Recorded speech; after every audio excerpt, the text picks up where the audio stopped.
Welcome everyone to the Scene Show. Great to be with you here on the second Sunday of Advent.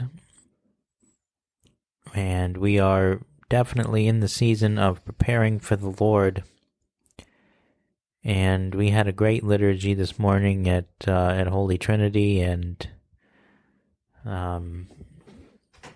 it's just a very good church, and they really are solidly Catholic and solidly with the magisterium of the church and with the teachings on liturgy for sure.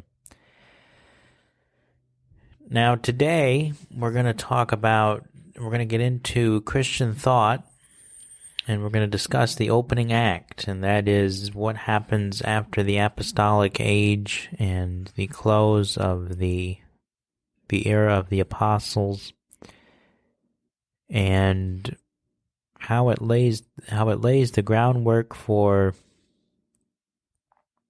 Christianity as we know it, and a lot of people, and this will help us to understand the present day differences in theology between Catholics, Protestants, and Orthodox. You sort of see the traces of them, and you see what develops as the Orthodox, is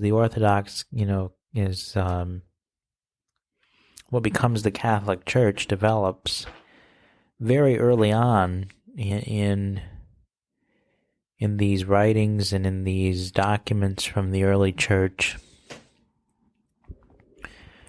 And so we'll talk about that. We talked last week about ecumenism and went over I said one of the things I said was that unity does not have to equal uniformity, and I think we will see the varying schools of thought that develop within traditions, that develop within the Catholic tradition. When you have the mendicant orders and you have the monastic orders, and you'll see the diversity there and how that unity is preserved, and we'll sort of tie it together with our major themes here of church unity, Christian unity. And I think when you look at the history, we can kind of understand how these differences arose and developed and over time, and how they ultimately led to schism between East and West in 1054, and ultimately with the Protestant Reformation in the West from in 1517, when Luther nailed his thesis to the door of the church in Wittenberg. And so the big three I've called, we're going to look at three heretical movements, and then we're going to see the defenders of them, how they were defended. And usually, though there are a few people on the list, it's mostly through these documents and through letters that it ends up being the truth ends up being defended. But what you see in this early history, and I'm reading from, or I'm taking my notes from Roger Olson's volume on the story of Christian theology. And what you'll notice is that what is held as what we now know as the right positions, the right beliefs, or the orthodox, which we call orthodoxy, we see them from the beginning, from the apostles down through the centuries to now, and that's where the Catholic doctrine of apostolic succession comes from. And what we'll see here is that the reason for it arising is that it becomes so important and so crucial in preserving the essence of the gospel, to preserve what is true.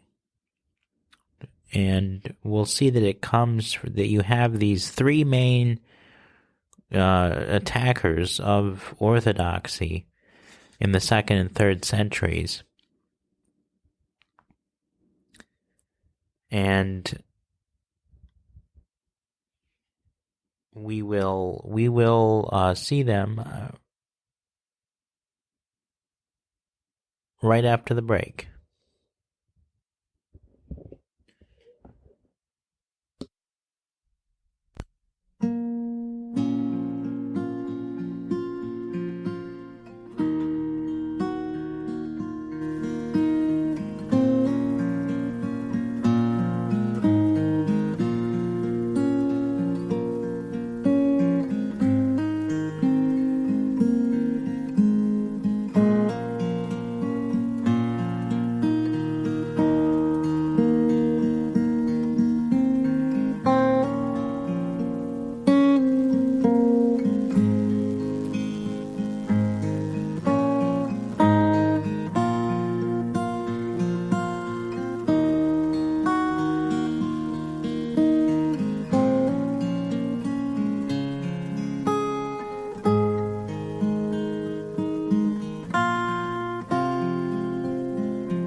And O Come, Emmanuel on the Scene Show, a great hymn of preparation, and a great hymn now to prepare us to delve into this material.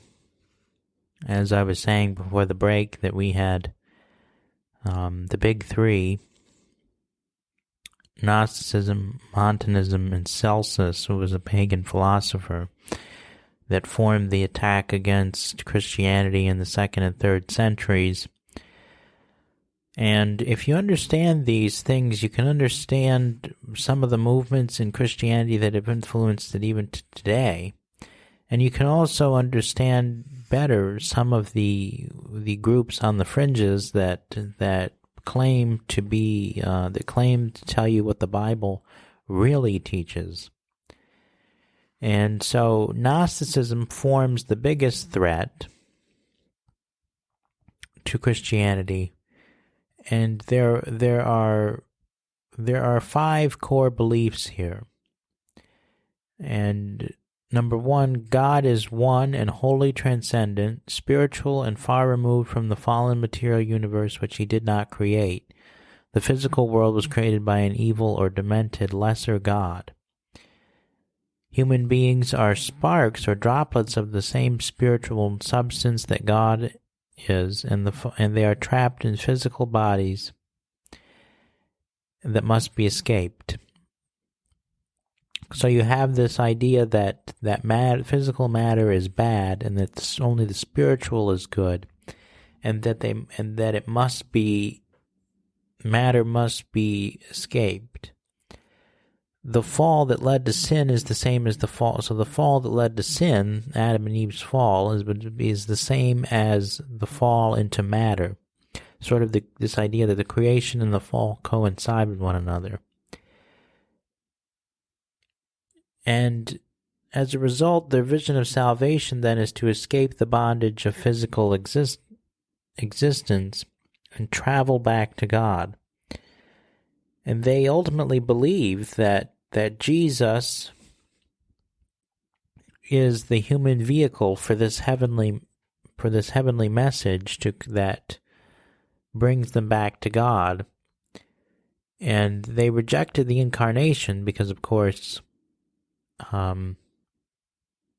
Jesus can't become matter. That would be unheard of. And the point that I wanted to make out is that some of this sounds a lot like our modern day Jehovah's Witnesses that deny the deity of Christ and deny his, they say that he was a God, or he was like God, or he was a lesser, that he was a lesser God, and that sort of, I think some of it does have this Gnostic undertone to it, and it's obviously not true, and we're going to get into why that is in just a moment. And now the second heresy that we have here is Montanism. And the Montanists basically, this movement was a corruption of the spiritual gifts of prophecy and tongues and the messages in tongues, and where Montanus appointed himself as a prophet and claimed that his revelation superseded that of the apostolic church. So, and as a result of this movement, this is why you have the suppression on the hand of the bishops as of the spiritual gifts. So the gifts that we see Paul talking about in 1 Corinthians of prophecy and tongues and miracles and healing, and those gifts, we have this is sort of the beginning of the thought that these gifts sort of ceased with the apostles, and they are, Roger Olson does make the point that they are suppressed by the bishops because, and it's sort of they're sort of veered away. We kind of veer people away from them. And some of it maybe had some good reasons historically to protect orthodoxy, but it ultimately led to the gifts sort of dying out, and we do, which isn't entirely true, as there are some pockets of the spiritual gifts that return, and with like some of the saints and things, and the mystics and things like that. But by and large, it it ultimately dies out until you get to the Pentecostal movement and the charismatic renewal and those types of things. And then you have Celsus, who I think I might have mentioned this already, that he was a pagan philosopher, and he claimed that Christianity was nothing more than a folk religion, more or less because of its worship of Jesus as God. And Olson considers him to be like a 2nd century Bertrand Russell here in his critique of Christianity. And what's interesting, though, from what we we get of his writings is that it is clear that the early Christians believed and worshipped Jesus as God, that it wasn't something that came about out of thin air at the Council of Chalcedon, which we'll see is in 451. This was something that was believed from the beginning. That in the beginning was the Word, and the Word was with God, and the Word was God. They believed this, and many of them go to their death ultimately for this. Now, who are these sort of pivotal players and the defenders of orthodoxy in this time period?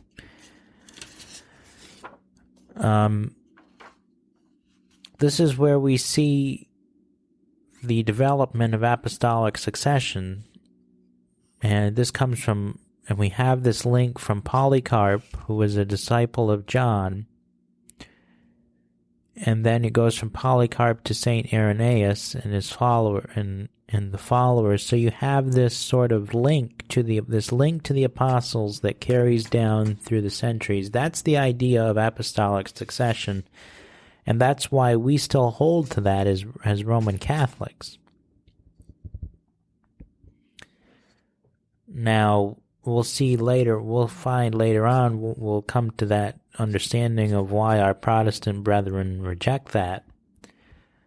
But for now, we'll just leave it at that this develops very early on out of a necessity to protect what is right and what is true, to protect the truth of the gospel. So we have a couple of bishops and individuals who hold the line on orthodoxy, and I want to mention just a couple of them, and then mention the documents that accompany them. You have Clement of Rome, who was considered one of the early popes, who wrote to the church at Corinth, dealing with really much of the same issues that Paul dealt with things of disunity and denying the resurrection and that sort of thing. And this is where Christians disagree on this, but this is where we see the beginning of the Bishop of Rome having more authority over the other bishops, because he's a bishop in Rome and he's writing to the church at Corinth, which would have nothing to do with his jurisdiction. And why he wrote it, we're not really sure, or why that would be the case, we're not really sure. Olson denies that Clement has more authority, because Clement makes no appeal to that, he says in the letter. So but it ultimately is the beginnings of that tradition of saying that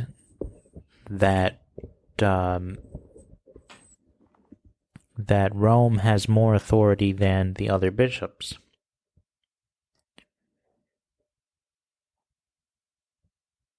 So this is interesting, because we see that this is where the history begins and the traditions develop that form Catholic theology today. And then we have Ignatius of Antioch, Saint Ignatius of Antioch, who is known for holding very clearly both the divinity and the humanity of Jesus. And then he is also the first to mention the idea of the Eucharist around communion. So the idea of the Holy Eucharist and all of that theology begins ultimately with him. And so again, we see very early on what becomes Catholic theology in the West is very early on made known. The Didache, which was discovered in 1873, dates back to 101 AD And this is the earliest document outside of the New Testament. And it provides an early account of baptism, the Eucharist, and the early church life, and gives us a good picture of what the sacraments were like in that period and things like that. And I had to read parts of it for my liturgy class because it forms sort of what we know, our knowledge of the early church and the early liturgies of the church and how they developed. And then you have two other lesser-known documents, the Epistle of Barnabas and the Shepherd of Hermas.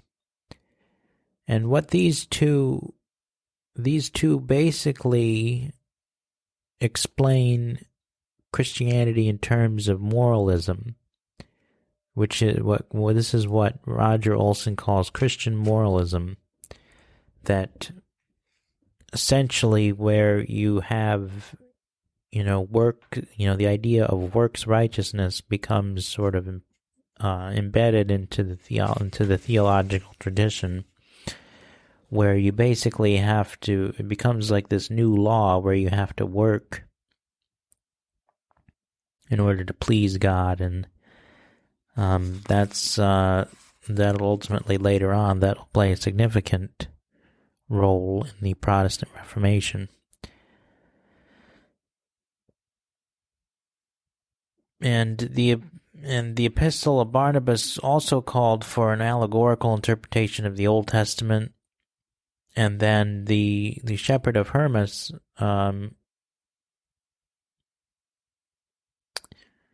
nearly made it into the to the New Testament canon, and it's thought that it was rejected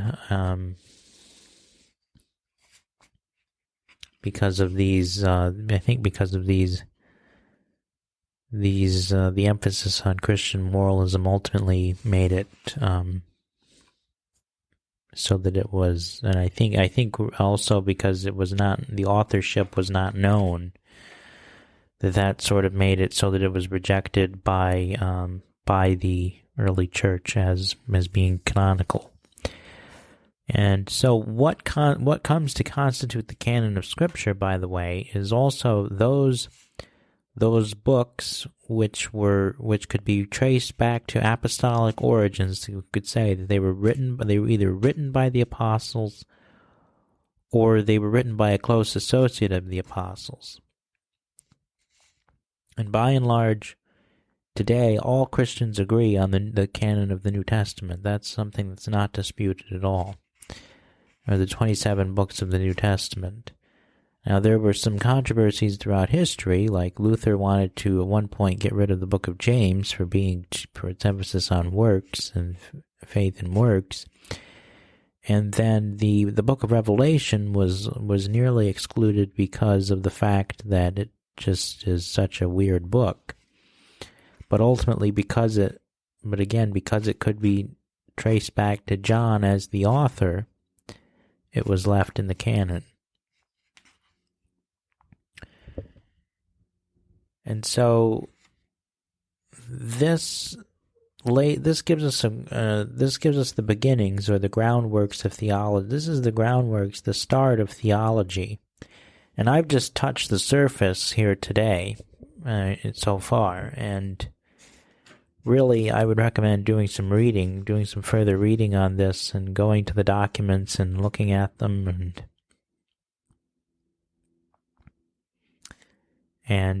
but this gives us a start. And we take for granted these things now because we have the New Testament, we have the tradition of the church, we have so many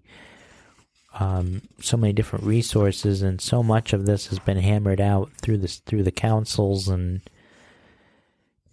we're going to find as we go along in this study that it took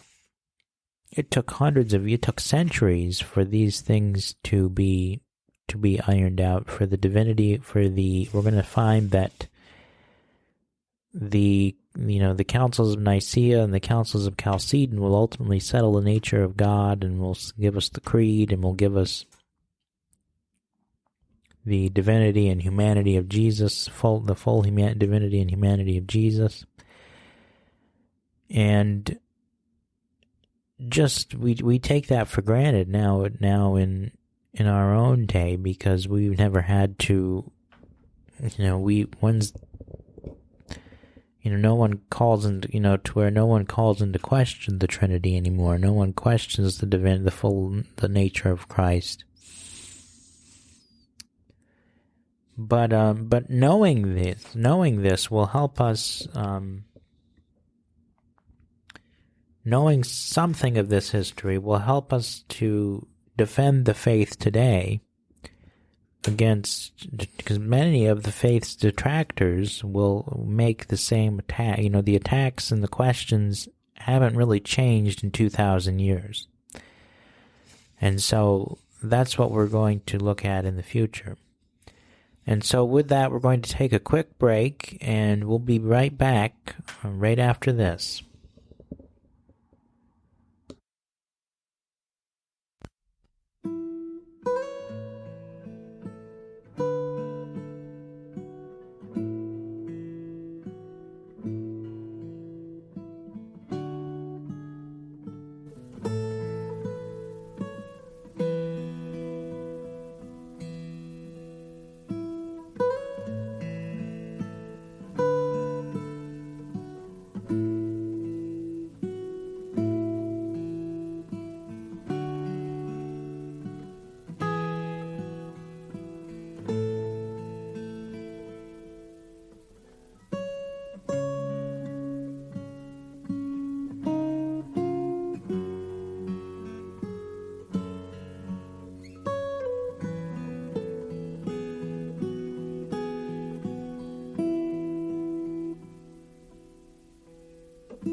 And there is a Christmas classic with It Came Upon a Midnight Clear. Don't forget that on the 20th of December, we are going to have the Lessons and Carols show, and that will, and God willing, that will feature music like that and much more on the show. I remember we used to do, when I mentioned last week that I did music at the Methodist Church for a while, and we used to do once in a while what was called a hymn sing, where all of the service was nothing but hymns, and there were no reading. I don't believe there were any readings or anything like that, but it was all hymns, and so that was a good. That was also a good service, and maybe we'll do that in the future. And then what I'd like to do, as I'm getting more ideas for the show, is I would like to start an interview series along, perhaps a monthly interview series along with the regular episode. So if you'd like to be interviewed as a guest on the show, check out our website, www.thesceneshow.com, and be sure to send us an email, drop us a line, and let us know if you'd like to be interviewed, and let us know a little bit about your background and what your credentials are, and we will get back to you. So that's all for today's program. Be sure to check us out on YouTube, Facebook, Spotify, Apple Podcasts, or wherever you listen, and have a blessed week.